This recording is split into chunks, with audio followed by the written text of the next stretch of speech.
More weather preparations in our big story list for you. You may have seen a truck like what you see behind me here out on the roads today. You're looking at video behind me posted to social media by TDOT showing one of the department's crews out along I-75 in Loudoun County pre-treating the interstate this morning.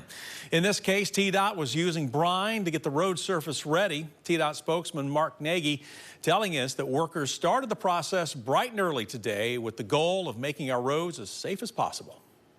Our crews reported for work early this morning and they headed out to their routes. They've been pre-treating interstates and state routes across East Tennessee, done so throughout the morning. They'll do so into the afternoon. Our crews are ready to go. And if you're sharing the roadway with one of these pre-treating crews, TDOT asks that you make sure to give its workers extra room to do their jobs safely. Also, beware the back and forth between cold and warm, wet and dry makes it prime season for those things, potholes. You know, as we've told you over the years, water from rain and snow makes its way into those cracks. We're really weakening the road surface, and then the weight of the traffic creates those craters. TDOT says the department will have to shift quickly after this round of winter weather to repair mode to fix some of the damage out on the roadways. And remember, you can call 833-TDOT-FIX to report potholes on state roads and interstates. City streets and county roads will need treating as well, a big effort that falls on the shoulders of local governments around East Tennessee. Those agencies will also have to handle efforts to help drivers who go sliding or just get stuck. Now, today we checked on the effort in Anderson County, where that county's emergency management agency is preparing. EMA Director Bruce Kidwell tells us the county assembled its teams. They're monitoring the weather and communicating between agencies. By tomorrow morning, Kidwell says the county will be operating at a level 4, meaning they will monitor for a potential emergency to develop. Kidwell says people should expect some travel delays tomorrow morning, but he's not anticipating the level of travel issues caused by the snowstorm back in January. Of course, as snow begins to fall, we ask that you drive carefully, take necessary precautions. Try not to, if you start encountering accumulated snowfall, that you drive slowly, take your time to get wherever you need to go.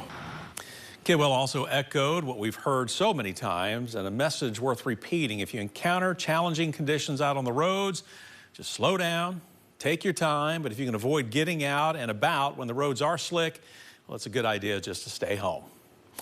Well, a big relief, a new warming center in Knoxville will be opening up for those who need it. Care Cuts, a local nonprofit dedicated to helping the unhoused Knoxville community, is operating the center located at the gym at the Salvation Army site along North Broadway. Now, this comes after the city announced 2 of the churches serving as centers, Vestal and Magnolia United Methodist churches, will not be reopening.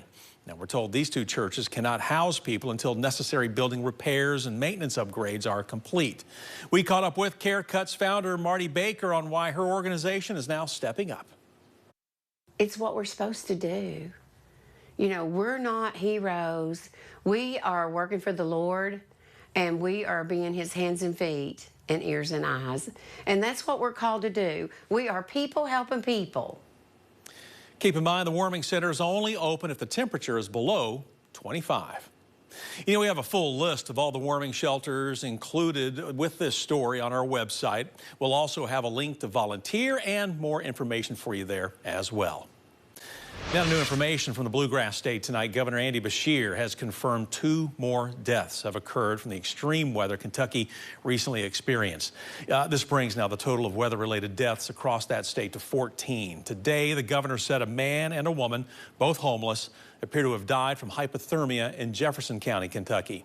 And with snow on the way and temperatures dropping, the governor is urging people to stay vigilant and to consider how they plan on staying warm. And it's going to get really cold tomorrow morning. So let's make sure that we've got enough centers open. And again, if you can't safely heat your home by this afternoon, either call and go stay with friends, look at one of these shelters, go stay with family. Let's just make sure that we don't lose anybody else to these cold temperatures. Kentucky officials share that 44 counties now have disaster declarations. A shootout in Monroe County leaves 2 people injured. TBI currently looking into the shootout, leaving a sheriff's deputy and the suspect, again, both injured. TBI says the shots were exchanged at a home off Smoky Branch Road in Von Orr. According to the Monroe County Sheriff's Office, their deputies were called to the home to serve outstanding warrants, including one for a domestic assault charge. We're told as soon as deputies pulled into the driveway of the home, the suspect began firing. One deputy was injured and treated at the scene. Deputies returned fire and struck the suspect. We are told the suspect was taken to a hospital for treatment. The county's TBI agents are leading that investigation. Big loss for an East Tennessee community tonight. Morgan County Sheriff Wayne Potter has died after a months-long battle with pancreatic cancer. Potter announced his diagnosis back in May. He had served as sheriff since 2018, but joined law enforcement nearly 30 years ago, starting as a corrections officer. Now, those who worked with him say his number one priority as sheriff was the well-being of his citizens.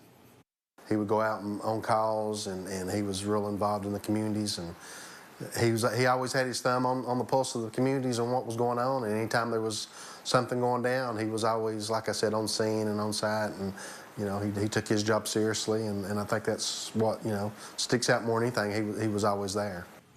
Outside of work, Potter was a husband, father, grandfather. The funeral service will be held Saturday at Wartburg Central High School.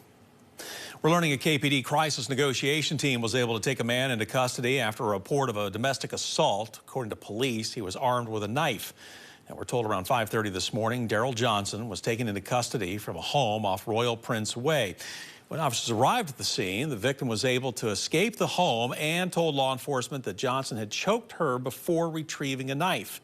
Officers then spotted Johnson inside the home, harming himself with the weapon. A crisis negotiation team was called in. Negotiators were able to convince Johnson to come out of the house willingly. After about 4 hours, he was treated at UT Medical Center for his self-inflicted wounds.